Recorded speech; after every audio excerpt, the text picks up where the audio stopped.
Hello दोस्तों, स्वागत है आपका ग्लोबल न्यूज चैनल में। चलिए देखते हैं बार बार विरोध के बाद भी क्यों कम नहीं हो रही चीन पर निर्भरता। डोकलाम विवाद से अब तक चीन से फोमा आयात 28% बढ़ा। लद्दाख की गलवान घाटी में सीमा विवाद के बाद एक बार फिर देश में चीन में बने उत्पादों का विरोध करने की बात कही जा रही है।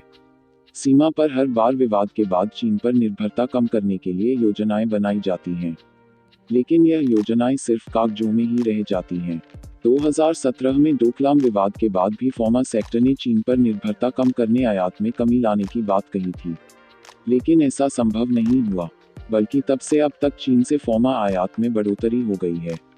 कॉमर्स मिनिस्ट्री के डाटा के मुताबिक 2015-16 में चीन से 947 करोड़ के फोमा उत्पादों का आयात हुआ था, जबकि 2019-20 में यह आयात 1150 करोड़ रुपए पर पहुंच गया है।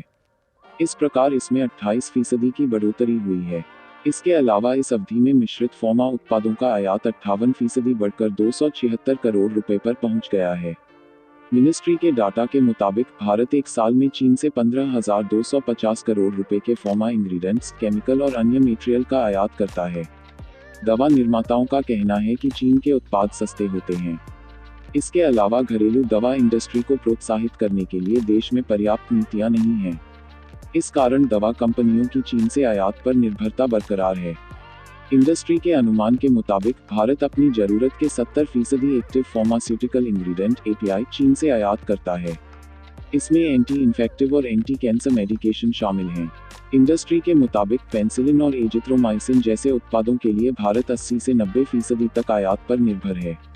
इंडियन फार्मास्यूटिकल अलायंस के जनरल सेक्रेटरी सुदर्शन जैन ने ईडी से बातचीत में कहा कि कोविड-19 महामारी हमारे लिए एक वेकअप कॉल की तरह है। हमें दवा आपूर्ति के लिए किसी भी एक देश पर निर्भर नहीं रहना चाहिए। जैन का कहना है कि भारतीय कंपनियों को नई बल्क ड्रग मैन्युफैक्चरिंग यूनिट की स्थापना करने में 2-3 वर्ष का समय लगेगा। इसके अलावा चीनी कंपनियों से मुकाबले के लिए भारतीय कंपनियों को सस्ती जमीन, बिजली, प्रदूषण संबंधी जल्दी क्लियरेंस और वित्तीय मदद की आवश्यकता होगी। मिनिस्ट्री ऑफ केमिकल का मानना है कि दुनिया में तीसरा सबसे बड़ा दवा निर्यातक देश होने के बावजूद भारत अपनी 2/3 API जरूरतों के लिए आयात पर निर्भर है। भारत मुख्य तौर पर 58 ड्रग इंग्रेडिएंट के लिए आयात पर निर्भर है। इसमें भी चीन की ज्यादा भागीदारी है। इस निर्भरता को कम करने के लिए सरकार नई बल्क ड्रग पॉलिसी लेकर आई है। इस पॉलिसी के जुलाई में पास होने की उम्मीद है। आपको क्या लगता है, चाइना का बहिष्कार करने से भारत को लाभ होगा कि नहीं? कमेंट करके बताएं। आपका वीडियो देखने के लिए धन्यवाद। प्लीज लाइक कीजिए और सब्सक्राइब कीजिए।